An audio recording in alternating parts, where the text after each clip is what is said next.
É sempre um desgaste, assim, né? Mas, Mas é. mas graças a Deus.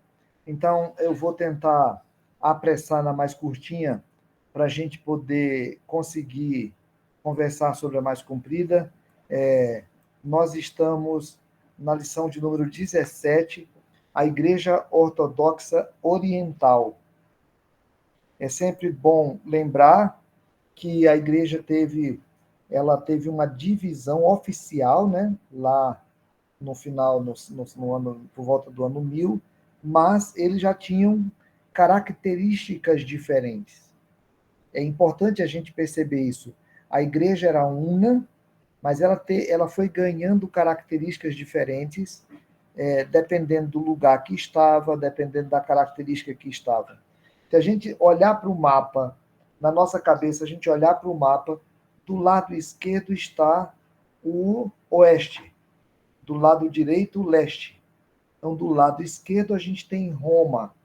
Do lado direito, por exemplo, a gente tem Constantinopla, né, onde hoje é, é a Turquia, e sobe lá e vai para a Rússia, aqueles lados de lá. Então, a igreja, ainda que ela foi mantida una, ela se dividiu na sua característica, no seu jeito. Aqui em Rondônia, a gente fala, nós temos uma igreja aqui no interior, que é diferente da igreja daqui, porque é uma igreja mais mineira. A igreja presbiteriana mais mineira é diferente da igreja presbiteriana é, mais do Rio Grande do Sul, por exemplo, ou de Santa Catarina, por exemplo, né? São características diferentes. Então, a igreja também ela teve características diferentes no oeste e no leste. O leste, essa parte mais oriental, o oeste, essa parte mais ocidental, que nós acabamos herdando as tradições deles. Então, pensar que a igreja teve uma divisão lá no ano 1000, é importante pensar dentro da perspectiva de que as diferenças já estavam dividindo há muitos anos antes. É igual casamento, já que a gente estava falando de separação. Então, nós vamos estudar a Igreja Ortodoxa Oriental. Ele vai chamar a atenção desse detalhe aí, de que o rompimento definitivo vai acontecer, então, lá no século XI. Diferenças mais bravas, as diferenças mais complicadas aconteciam antes, já existiam várias dessas diferenças, elas só foram se acentuando. Aí eu insisto, a mesma coisa de casamento. Casamento, quem não percebe as diferenças se estabelecendo lá atrás e não trata, lá na frente vai ter separação, né? Foi mais ou menos o que aconteceu com a igreja do Oriente. Bom, a, a igreja do Ocidente, ou seja, a igreja do Oeste, que é a igreja mais ocidental onde nós estamos, a força estava no ato, enquanto no leste a força estava na contemplação. Essa é a grande divisão da igreja. Mesmo aqui no nosso ambiente, a gente tem essa divisão. Aquele pessoal que acha que a igreja é mais aquilo que ela faz.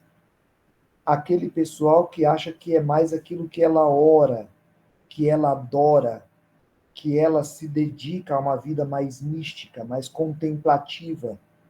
Então, nós temos essa diferença que acontece aqui. As igrejas pentecostais, as igrejas históricas, têm um pouco essa tendência.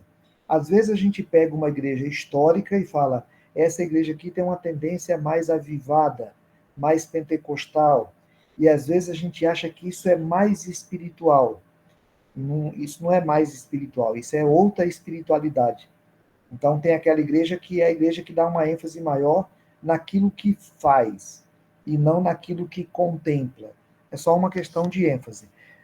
De modo geral, essa diferença que a gente tem entre instituições aqui no Brasil, lá a gente percebe essa diferença no espaço muito maior, no espaço muito maior que é o espaço que acontece entre leste e oeste. Bom, em segundo lugar, enquanto a cruz de Cristo, veja só, a cruz de Cristo, que é a crucificação de Jesus, ganha uma ênfase maior no oeste, lá no leste, eles dão uma ênfase maior no mistério da encarnação e no mistério da ressurreição. A força maior para a igreja oriental, para a igreja católica, e aí nós estamos falando da nossa igreja, vamos lembrar, o cristianismo oriental dava mais ênfase no mistério, a grandeza que foi a encarnação e a grandeza que foi a ressurreição. A Igreja Católica Ocidental, ela deu mais ênfase na crucificação. Aí eu queria fazer essa pergunta. Só terminando aqui, então, para a Igreja Oriental, o pensamento oriental, entre o céu e a terra, Deus e o homem, a imortalidade e a mortalidade. Quando o Filho de Deus se fez carne, vieram Deus e o céu para o homem na terra, que era aquela figura de que Deus tabernaculou com o homem. Ele veio morar com o ser humano. Então, a igreja daquele momento, da igreja do Oriente, ela entendeu que aqui estava o grande mistério. Aqui estava a grande força. E não na cruz. A cruz foi importante, era importante, mas a ênfase deles estavam exatamente na crucificação, na ressurreição. Vocês acham o quê? Que a igreja evangélica brasileira é mais ligada na cruz ou mais ligada na ressurreição? Quem quer pensar com a gente nisso? Para ver se nós herdamos mais uma característica ocidental ou uma característica oriental.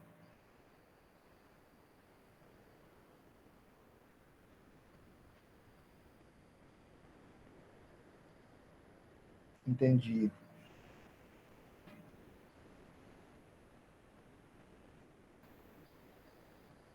Pode ser. Talvez sim, talvez não. Tá bom. A gente passa para frente e vê se sai alguma coisa na cabeça da gente com relação a isso depois. Se tiver alguém, fala mais para a gente então. Então veja só. Na visão da igreja oriental, olha só, a igreja oriental nós não estamos falando de heresia, nós estamos falando de ênfase. Nós estamos falando de formação da igreja, terceiro século, quarto século, especialmente quarto e quinto século aqui. Para a igreja oriental, na ressurreição, iniciou-se a nova criação. Então, dá-se início a uma nova criação no momento em que aconteceu a ressurreição. Por isso, para a igreja ocidental, a ênfase maior é a Páscoa, é a morte. Nós morremos em Cristo. A igreja oriental dá uma ênfase diferente, nós ressuscitamos em Cristo.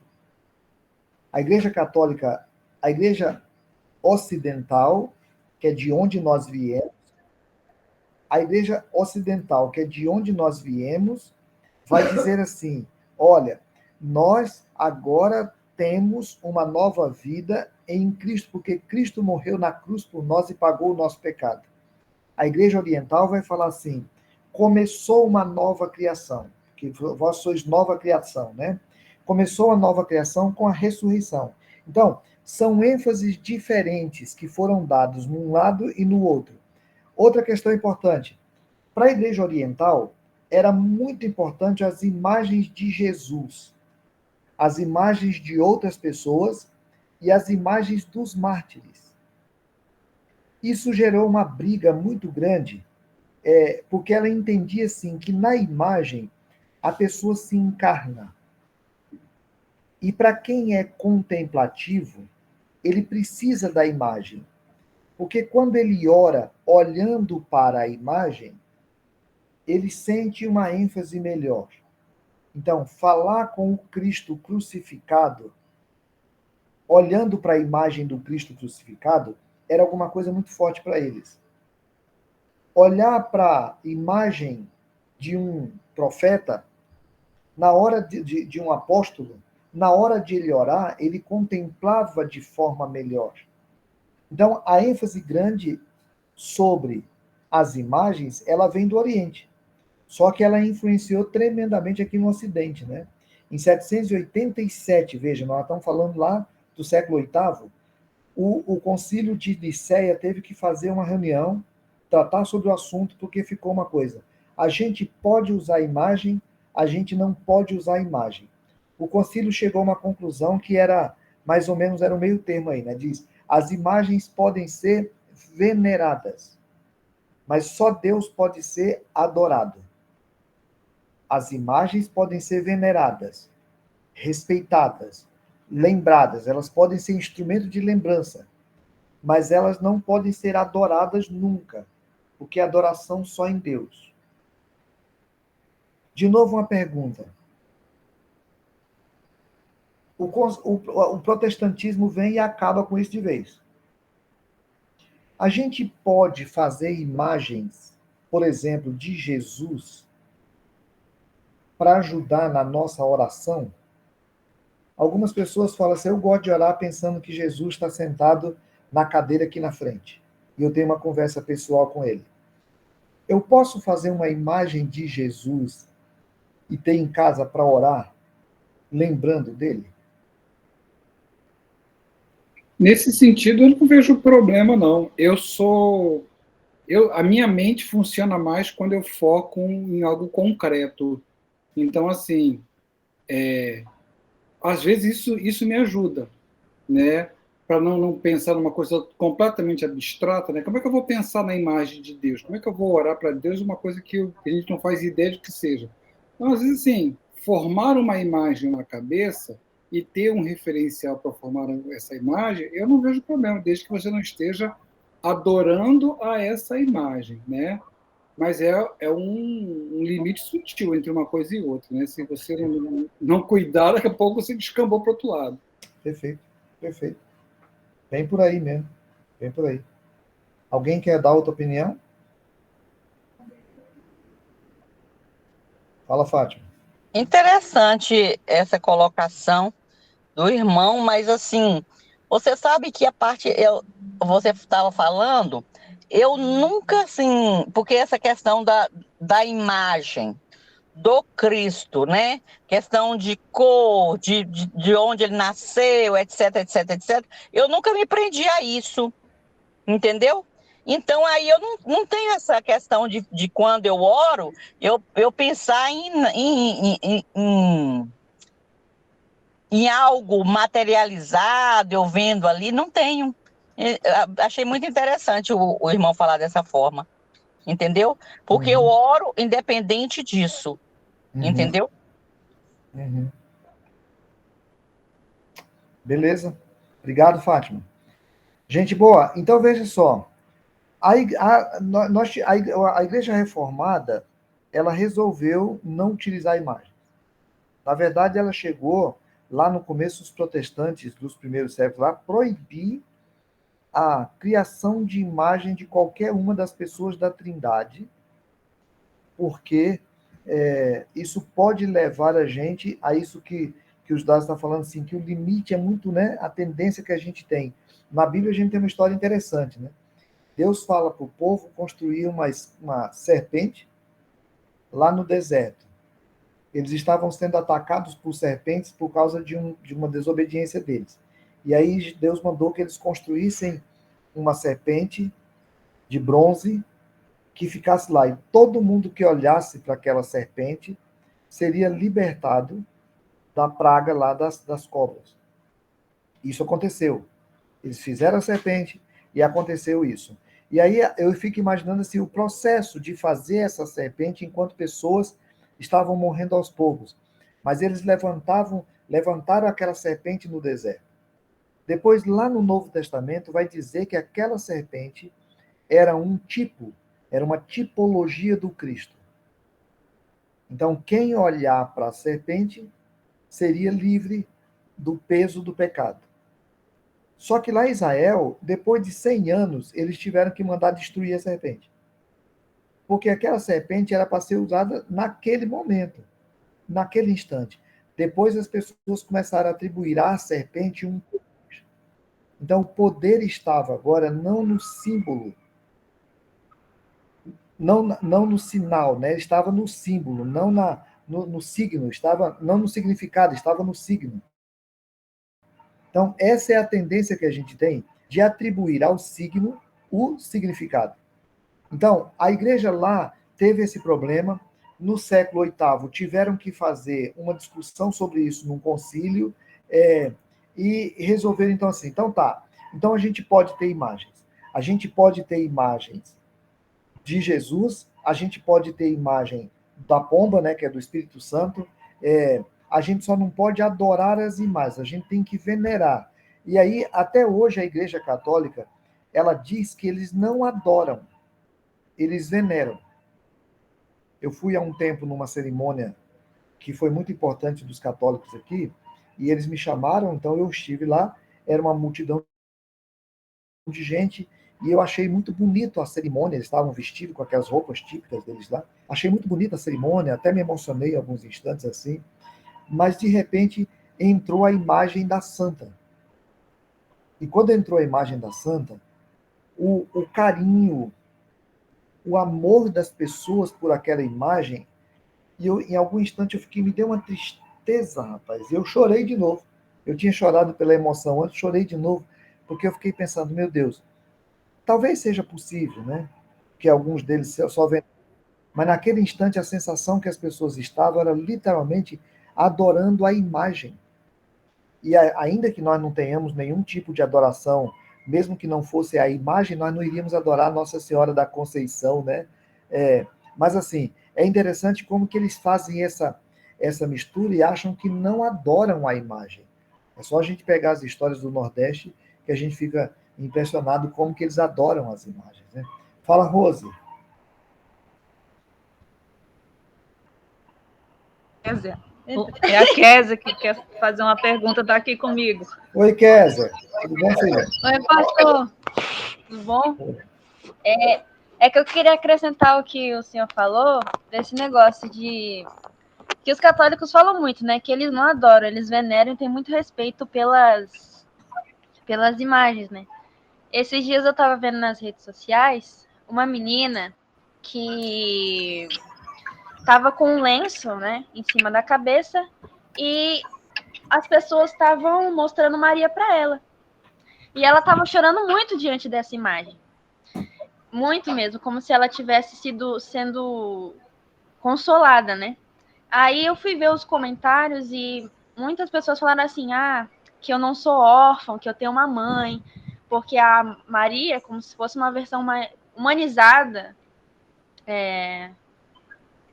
de Personificada. uma personificação, Da mãe, né? da mãe? De mãe, e que é como se a Maria entendesse, como ser humano, ela entendesse os sentimentos nossos. Aí eu fico pensando, por que eles não acham isso uma idolatria, sabe? Aí, nessa pergunta, eu queria fazer outro questionamento. Eles têm um negócio chamado Theotokos e Cristotokos, que falam que o Theotokos fala que Maria é mãe de Deus, e o Cristotokos fala que Maria é mãe da natureza de Deus. Certo? É mais ou menos, o Cristotóxico. Mas a discussão é essa mesmo que você coloca. Esse assunto aqui vai acabar entrando em outro momento lá na frente. A gente vai discutir ele melhor lá na frente, mas eu só vou colocar aqui para a gente voltar nele. Eles atribuem a Maria que se Maria é mãe de Deus, se Maria é mãe de Jesus, então, de certa forma, ela é mãe de Deus, porque Jesus é também Deus. Então, nesse sentido, seria, né? Então, eles vão fazer a afirmação que Maria é mãe de Deus porque é mãe de Jesus. Então, se Jesus é Deus, a gente pode dizer que Maria é mãe de Deus. Mas não é esse tema vai rodar lá na frente. Agora, eu acho que é legal que a gente traga aqui, quer dizer, essa coisa que você falou, olha, atribuir. Aí, para nós, o fato só existe um intermediário entre Deus e os homens, Jesus Cristo justo. Não existe outro intermediário. Não é possível alguém que interceda por nós. Se confessares os vossos pecados, ele é fiel e justo para vos perdoar os pecados e vos purificar. Aí ele é quem perdoa. Ninguém vai fazer esse papel, né? Agora, é interessante porque, assim, as pessoas vão a essas imagens como adoração mesmo. Elas se emocionam e tal, e adoram. É claro, tem gente que adora pastor, tem gente que adora a denominação, tem gente que adora o filho, tem gente que adora o trabalho. Então não é surpresa alguém adorar a imagem de alguém que eles atribuem uma santidade, né? Mas assim, o fato é, gente, que para nós isso não é bíblico. aqui no ano 400, isso ainda está nas confusões, porque a Bíblia ainda não tem esse lugar que ela ocupa para nós depois da Reforma, né? Eu queria que a gente voltasse nesse ponto. Na Reforma Protestante, param-se as imagens. Então, a orientação é que a gente não faça imagens como meio para adorar. Agora, o que o Judas falou é perfeito. Na hora que a gente cria a imagem, ainda que seja na mente, né? Se a gente está na mente assim, imagina Jesus sentado, é muito mais fácil para a nossa cabeça, de verdade, é. Agora, essa foi a briga deles. Bom, deixa eu andar aqui para a gente entrar na outra lá. Olha, mas nós vamos voltar nesse assunto lá na frente, tá, Kézia? Com relação a Maria. Olha só, essa coisa bonita que eles têm, que eu acho que é uma leitura interessante, assim, ó, para eles, a nova criação começa a partir da Páscoa, mas ela não se realiza mas ela não só se realiza na ressurreição de Cristo. Ela continua a realizar-se no culto. Então, para eles, a terra e o céu dessa nova criação é celebrado na celebração eucarística. Cada vez que celebra a Eucaristia, especialmente na Igreja Oriental, a força está nisso, assim, a gente está celebrando a nova criação. Então, eles dão ênfase na contemplação, na encarnação e ressurreição e no culto. 3 coisas. Depois, então, assim, o culto é a forma que a gente tem de dramatizar isso. Jesus veio, Jesus foi crucificado, Jesus ressuscitou e nós estamos celebrando isso no culto, na missa. Depois eles vão dar uma outra ênfase que é na questão da imortalidade. Na imortalidade se dá de vez a nossa salvação. Agora, o crente já é salvo antes de a gente morrer, porque quando o homem morreu, ele morreu em Cristo. Aliás, quando Cristo morreu, a gente morreu em Cristo e a gente ressuscitou em Cristo. Então a gente precisa se santificar todos os dias para poder chegar na imortalidade. Quando chegar à imortalidade, a obra da nova criação se completa. Então, a nova criação dentro da Igreja Oriental, ela vai acontecer a partir da encarnação, passa pela cruz, passa pela ressurreição, na ressurreição inicia a nova criação, a gente celebra isso no culto e ela se completa na imortalidade. Não chega a ser um problema para a gente, né, doutrinário em relação a isso. A gente talvez vai colocar que a nova criação começa na regeneração, no momento em que uma pessoa foi regenerada em Cristo e iniciou a nova criação. Agora, só para poder perceber como é que a Igreja Oriental ela foi se diferenciando um pouco da Igreja Ocidental.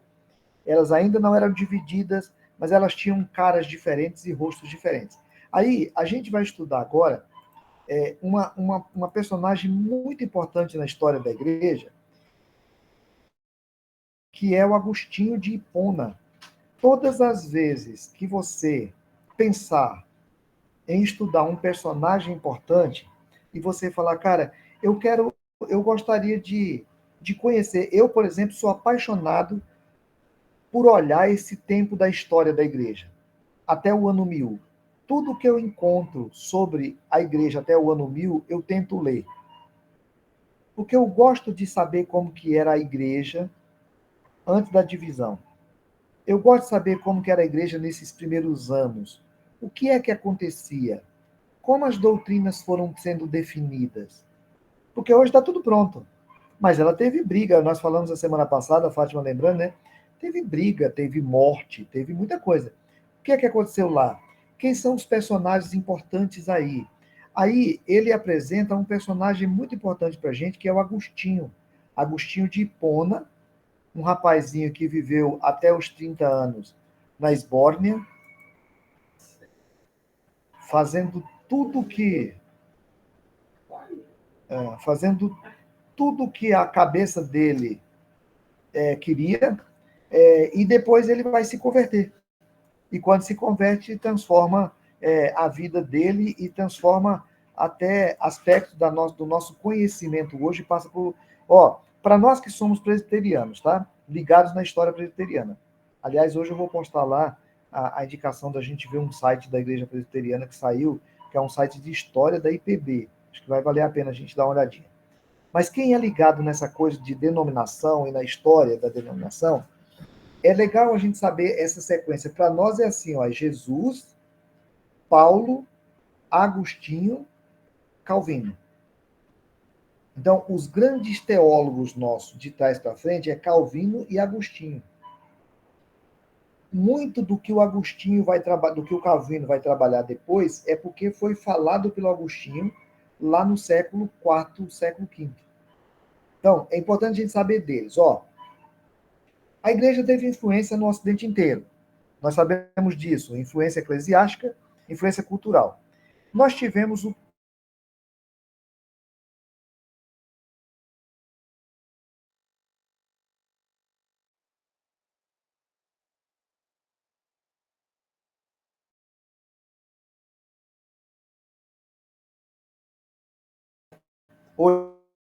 Oi. Ok, meu som funcionou agora? Tem som aí, Cristiano? Acho que não. Sim. Ah, beleza. Então tá bom. Ó, obrigado. Então veja só, depois de Tertuliano, nós tivemos muitos líderes na igreja do Oeste, que é a nossa história. Só que não tivemos grandes teólogos. Pararam um pouco a quantidade de teólogos. Depois, no meio do quarto século, irmãos, nós estamos falando de depois de 350. E aí por isso que eu falo que eu gosto disso, porque isso não tem na Bíblia. É a história que acontece depois da Bíblia. Depois disso, surge um movimento através do Atanásio, que é um movimento sobre o monarquismo. A gente vai já falar sobre ele. Era um monarquismo que teve uma presença muito forte por causa do Atanásio e por causa da influência da Igreja do Leste. Isso acabou exigindo que pessoas da igreja estudassem mais. Então surgiram dois grandes teólogos, Jerônimo e Ambrósio.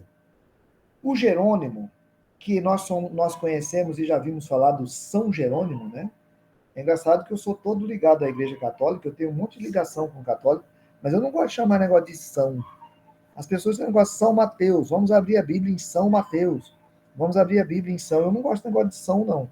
Então, assim, o Jerônimo, que é chamado de São Jerônimo pela Igreja Católica, viveu entre 340 e 820. Viveu bem, né? 80 anos. Era um homem talentoso e ele gostou, quando ele se converteu, ele gostou do monarquismo. O que era o monarquismo? Era a ideia do monastério. Vamos criar monastérios. E a gente vai para os monastérios. Fazer o que nos monastérios? Orar. Viver vida santa. Se separar do mundo. O império entrou na igreja, a igreja deixou de ser perseguida, e quando a igreja deixou de ser perseguida, ela foi perdendo as características de santidade. Então vamos separar e vamos criar monastérios. Eu estou enfatizando isso aqui, irmãos, porque eu estou vendo um movimento dentro da igreja evangélica, e principalmente dentro da igreja presbiteriana, que a gente está tão incomodado com as coisas do mundo, com as coisas da pós-modernidade, que a gente está se separando. E cuidado, porque a gente tem que se separar no sentido de que não é para amar o mundo. Mas a gente tem que tomar cuidado, porque não é para sair dele, não, porque é nele que a gente vai pregar. É nele que a gente vai dar testemunho, é nele que a gente vai iluminar. Então, isso aqui é uma coisa, 300 e pouco, 370, 380. A igreja com o movimento do monarquismo. Até que o bispo, lá de Roma, faz um convite para o Jerônimo fazer uma tradução da Bíblia. Porque os textos bíblicos que eles tinham até aí, não estava tudo formatado ainda direitinho, todos os textos, mas os textos bíblicos que eles tinham aí, especialmente do Velho Testamento, estava tudo em hebraico. Alguns tinham acesso à Septuaginta, que era uma tradução que tinha sido feita lá antes de Cristo no Egito, traduzido para o grego. A proposta deles é, faz uma tradução para o latim. E aí o Jerônimo vem e faz uma tradução para o latim. Essa tradução, ela é quase que oficial até hoje pela Igreja Católica. É uma tradução muito importante na história. Todos nós que fizemos teologia, em algum momento estudamos alguma coisa, nós estudamos alguma coisa através da Vulgata. Então, a Vulgata, ou seja, o comum, era uma língua comum, mas era interessante como que era uma preocupação naquele momento de trazer a língua, trazer a Bíblia para uma linguagem que não fosse a original, grego e hebraico. Era uma preocupação que a igreja teve. Então tá, ele faz essa tradução. A segunda pessoa importante, Ambrósio, morreu em 397, portanto, antes de Jerônimo, da igreja da Alemanha, pessoa forte, dura, que lutou muito. Ele era um cara muito influente, muito influente. Quando a gente estuda sobre a história de Ambrósio, é muito legal ver a firmeza dele em combater algumas coisas. Era forte, era firme. Além de tudo, era um músico, né? Então, ele influenciou o próprio Agostinho. Nós estamos vendo aqui o Agostinho, que é o nosso personagem para ser olhado agora. Ele teve influência, inclusive, sobre o Agostinho, porque era uma pessoa muito influente na época. Igual hoje em dia a gente é influenciado pelo Augusto Nicodemos, né? A gente é influenciado pelo Hernandes Dias Lopes. Às vezes aparece gente na igreja que ele está vindo para a igreja presbiteriana porque ele ouviu o Augusto Nicodemos. Então, assim, o Agostinho foi influenciado também pelo Ambrósio. Bom, o gênio que surge da época, que aí eu falo, quando vocês puderem, guarda isso na cabeça. Agostinho viveu depois da metade do quarto século. Ano 354 a 430. Portanto, também viveu muito bem para aquela época, né? 46 com 30, 76 anos. Ele era um cara muito inteligente, e aqui um detalhe importante, tanto ele quanto Tertuliano, quanto Cipriano vieram da África. A igreja na África, naquele momento, produziu grandes teólogos, pessoas muito importantes. A vida do Agostinho é olhada por esse autor como uma peregrinação, porque ele saiu de lugares diferentes, ele foi para lugares diferentes. O pai dele era pagão, a mãe dele era crente, é a Mônica, chamada na Igreja Católica de Santa Mônica.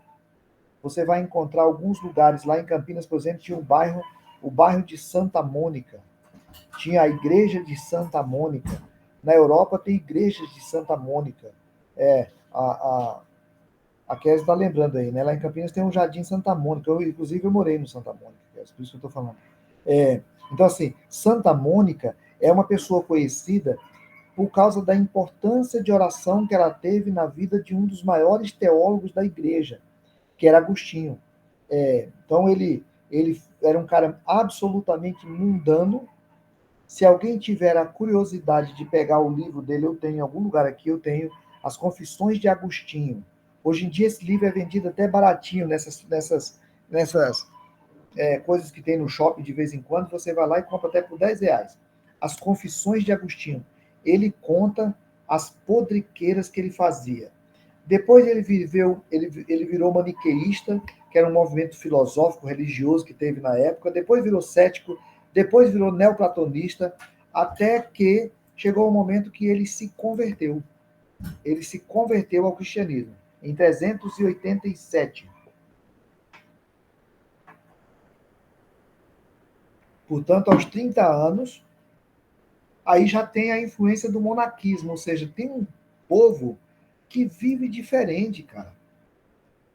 Tem um povo que é interessante, porque a gente está numa bagunça aqui, mas eles vivem de uma maneira meio diferente. Aquilo chamou a atenção dele, ele passou a assistir às exposições bíblicas do Ambrósio. Eu tenho um livro aqui sobre a vida do Agostinho, e é muito interessante quando ele comenta sobre isso, porque aquilo foi criando uma confusão na cabeça dele. Aí ele se converteu, a mãe dele, que era mulher de oração, ficou muito feliz, e ele foi batizado. Então, quando ele se converteu, na cabeça dele, ele já pensou, o melhor lugar que eu tenho para ir é ser monge. E aí ele foi ser monge. Só que quando ele foi ser monge, logo, o bispo de Hipona, aliás, ele foi convidado para ser bispo de Hipona, que era no litoral da África. E lá ele ficou até 430. Aqui tem outro detalhe importante, irmãos. Ó, um bispo hoje, a Igreja Católica faz assim. Ela tem aqui na região, tem um bispo. Aqui, o bispo ajuda a observar a vida de 2, 3 padres na região. E eles ficam acompanhando a vida daquele padre. E eles ficam observando o estudo dele, a dedicação dele na igreja, a submissão dele, tá lá um monte de coisa. Bom, eles mandam o nome desse cara como um nome que é interessante como bispo. No dia que precisa de um bispo, eles vão pesquisar melhor aquele cara. Então é um processo longo sobre a vida do cara, sobre a teologia do cara, sobre a submissão do cara. Nessa época, a gente tem histórias de gente que foi ordenado bispo antes de ser batizado. O cara não tinha sido nem batizado ainda e já foi ordenado bispo. Porque as coisas, era muito necessário alguém muito esperto, alguém muito inteligente, alguém muito dedicado. E mais para frente isso vai acontecer na base da corrupção. Ah, rapaz, eu quero ser bispo. O bispo ganhava bem, tinha honra, tinha autoridade, então o cara queria ser bispo, indicava ele, era como se um cargo, o cara ia lá e era ordenado bispo. Então, o Agostinho não, o Agostinho se batizou, foi ordenado bispo novo, e aí depois ele passa a viver como bispo, contar as histórias dele, e a ideia dele é o seguinte, isso aqui é importante porque na frente a gente vai passar por isso, ó. Ele era um cara tão vagabundo, ele era um cara tão tranqueira, que chega um momento que ele fala, não existe possibilidade para mim. A única possibilidade para mim é o perdão de Deus. Não tem como eu, sendo do jeito que eu sou, mudar de vida ou ter outra possibilidade se não for pela graça de Deus. E aí ele usa uma expressão que resume bem a vida dele, né? Tu nos fizeste para ti, e o nosso coração está inquieto enquanto não encontra em ti descanso. Essa é uma frase que resume bem quem foi o Agostinho, o que pensou o Agostinho, qual era a teologia dele, o que envolvia a vida dele. Bom,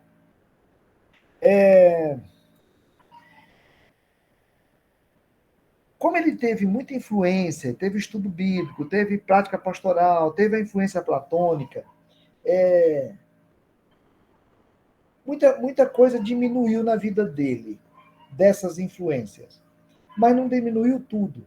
Ele usa uma expressão forte, Deus e a alma desejo conhecer. Nada mais. Absolutamente nada. Qual era uma ênfase aqui? É uma ênfase na alma. É uma ênfase mística. É uma ênfase naquilo que está além de mim. É uma ênfase, hoje em dia se diria almática.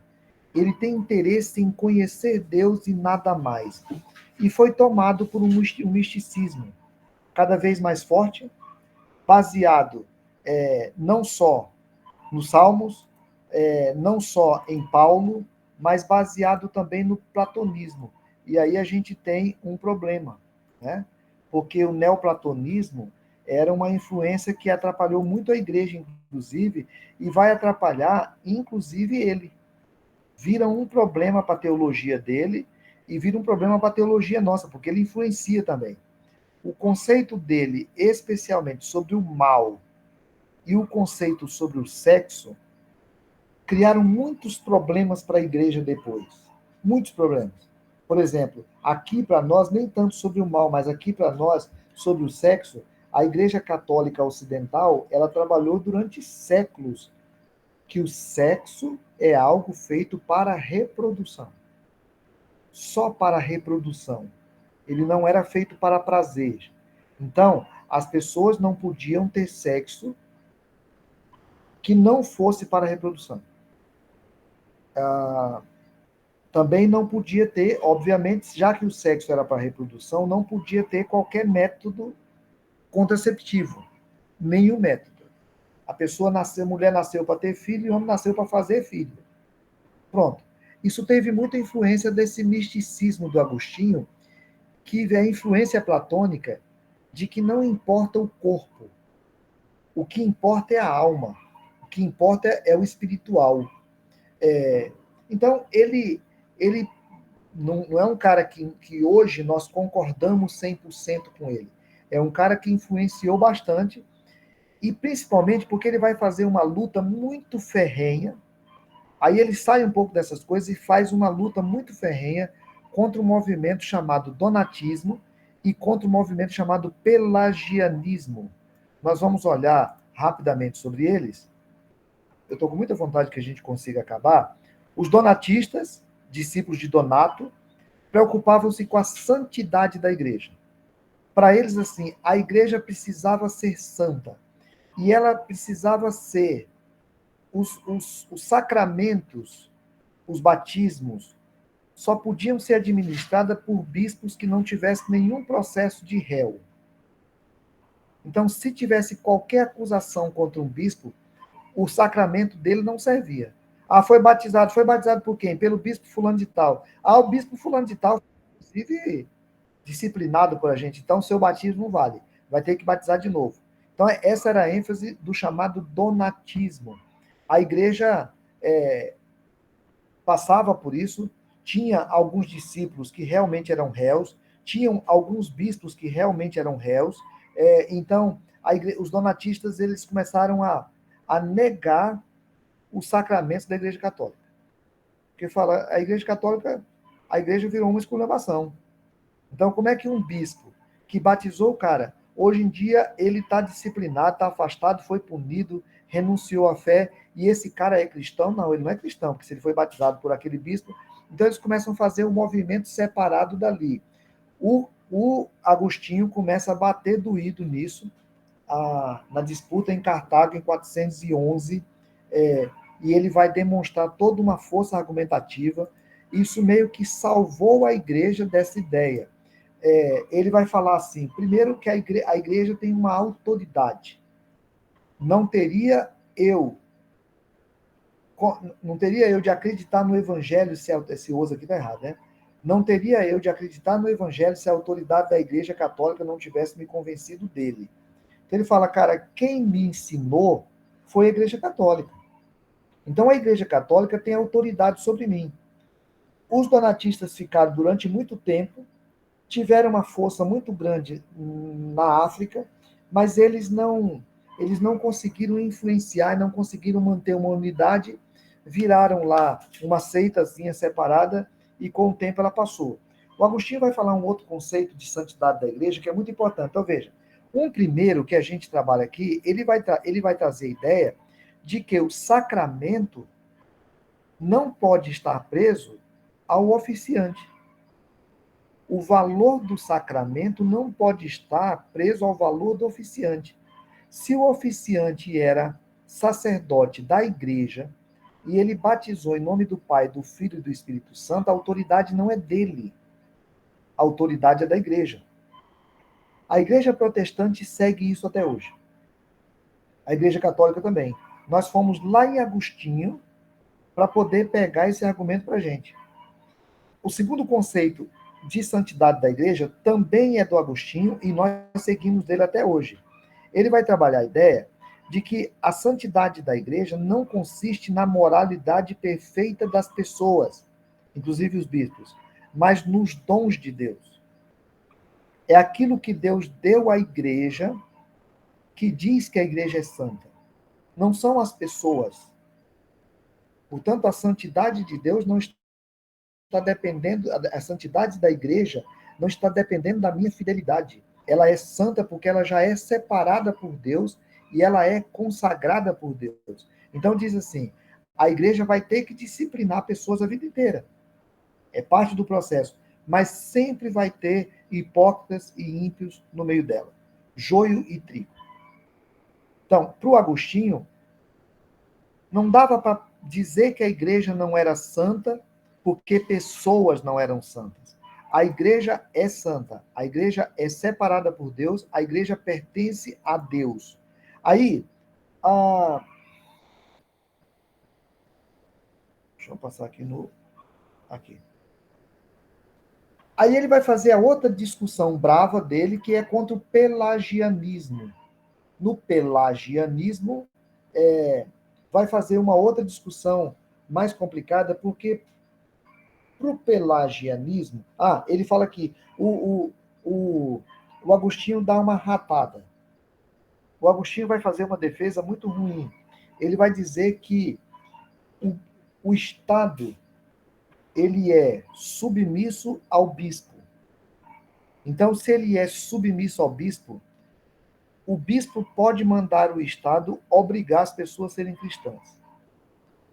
Quem não é cristão passaria a ser perseguido pelo Estado em nome da igreja. Então, o Estado poderia fazer, e aí fala que ele acabou sendo precursor da Inquisição, que vai acontecer depois na Idade Média, né? Bom, voltando aqui. O pelagianismo era seguindo um cara chamado Pelágio, que ele fazia uma discussão básica que era assim: o homem é responsável pela sua salvação.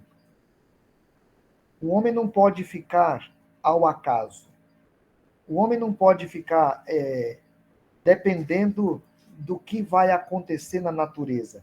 O homem tem que escolher se ele quer ser salvo ou se ele não quer ser salvo.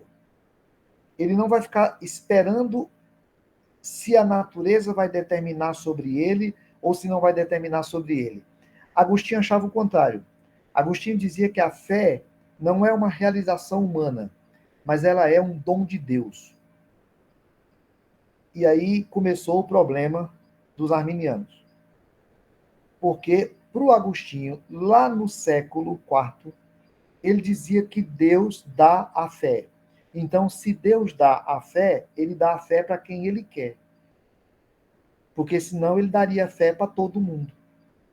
E ele não deu fé para todo mundo. Então, o Agostinho vai afirmar a doutrina da eleição. Porque a salvação depende só da graça de Deus. E o Calvino, lá no século XVI, vai basear muito nos ensinos de Agostinho. Porque ele vai achar que o Agostinho está em completa sintonia com os ensinos do apóstolo Paulo. A salvação, então, é pela graça. O Pelágio se opôs a ele. O Pelágio, em vez de crer que a salvação provinha da graça, ele vai dizer que a salvação é uma realização do homem. Ele dizia assim, que todo homem começa a sua vida sendo igual a Adão no paraíso. Para ele não existe o pecado original. Ele diz que o homem nasce perfeito e ele vai pecar. Então, para ele, a perfeição é algo possível. A pessoa pode desejar a perfeição e ela pode lutar pela perfeição. Isso era o chamado pelagianismo. Agora, importante, a gente tem grupos hoje que trabalham isso. Se a gente pensar o movimento metodista wesleyano mais original, tem uma luta com isso assim, que é quase uma ênfase que é possível ter uma santificação absoluta aqui na Terra. Porque ele diz que o homem não nasce pecador, ele peca. O Agostinho vai afirmar exatamente o contrário, ele vai dizer que o homem nasce pecador. E é por isso que ele depende da graça. Então, assim, se o cara tem um conceito de pecado que é superficial, o conceito de graça dele também é superficial. Para o Pelágio, para o Calvino, para o Agostinho, não. Para o Agostinho é só graça. Ele se considerava tão pecador que ele não tinha como se considerar salvo de outra maneira. Bom, a disputa vai parar com os semi-pelagianos lá em 529, o Agostinho já tinha morrido, o sínodo de Orange, no sul da França, condena os pelagianos e eles vão acabar. Infelizmente, a igreja não aprovou todas as doutrinas do Agostinho. Eles foram contra os pelagianos, mas eles não foram tão a favor do Agostinho. Eles vão afirmar, veja, e a igreja num concílio, vai afirmar que a natureza humana ela foi enfraquecida pela queda do Adão. Então ficou uma espécie de semi-agostinismo dentro da igreja. Não ficou um agostinismo. É uma coisa que é mais ou menos assim.